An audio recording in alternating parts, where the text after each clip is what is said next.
Penampakan Presiden Jokowi kenakan pakaian adat suku Tanimbar. Salah satu ajudan jadi Panglima Dayak.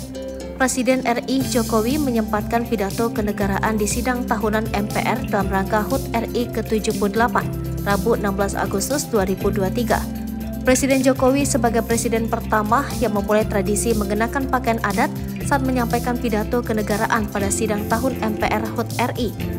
Pada tahun ini, Presiden Jokowi mengenakan pakaian adat suku Tanimbar dari Maluku. Presiden Jokowi tampak gagah mengenakan pakaian adat suku Tanimbar tersebut. Ditambah lagi, dua ajudan Presiden Jokowi juga mengenakan pakaian adat yang berdiri tegap di posisi belakang. Satu ajudan mengenakan pakaian adat Dayak Kalimantan dan satu ajudannya lagi pakaian adat Bali. Dalam keterangan tertulisnya, Deputi 2 Kepala Staf Kepresidenan, Abed Nego Tarigan mengatakan bahwa ada alasan tertentu Presiden Jokowi memilih baju adat suku Tanimbar di sidang tahunan MPR tahun ini, HUT RI ke-78.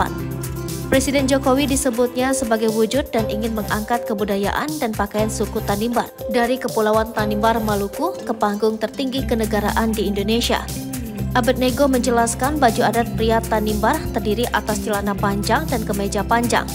Kelengkapan adat yang dipakai meliputi umpan, yaitu selembar kain tenun yang dililitkan ke tubuh dan diikatkan di bahu atau pinggang. Pada bagian kepala dikenakan hiasan dari buluh burung seperti burung cendrawasih atau kakak tua. Selain itu juga ingin menyampaikan filosofi di balik baju adat Tanimbar, yakni berkaitan dengan identitas budaya, spiritualitas, dan nilai-nilai masyarakat Tanimbar. Motif-motif pada baju adat Tanimbar memiliki makna simbolis yang menggambarkan keseimbangan alam, hubungan antar manusia dan alam, serta nilai-nilai sosial dan spiritual.